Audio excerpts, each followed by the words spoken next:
శ్రీ విష్ణు రూపాయ నమశివాయ.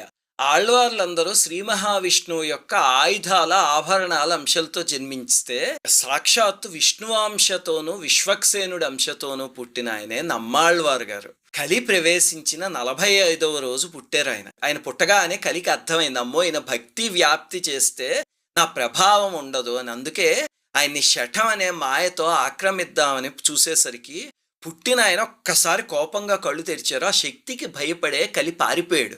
అందుకే ఆయన్ని శఠారి అని, శఠకోపులు అని పిలుస్తారనమాట. కళ్ళు తెరవగానే కలి దర్శనమైంది కదా, అంతే. ఆయన ఇంకా కళ్ళు మూసుకుని అలాగే ఉండిపోయారు. అద్భుతమైన శిశువు, తేజస్తో వెలిగిపోయేవారు. కన్నులు తెరవరు, నోరు మెదపరు, ఏమీ తాగరు, తినరు, మలమూత్ర విసర్జన ఉండదు.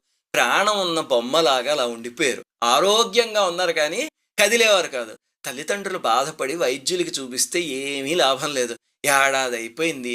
దగ్గరలో ఆళ్వార్ తిరునగరి అని ఒక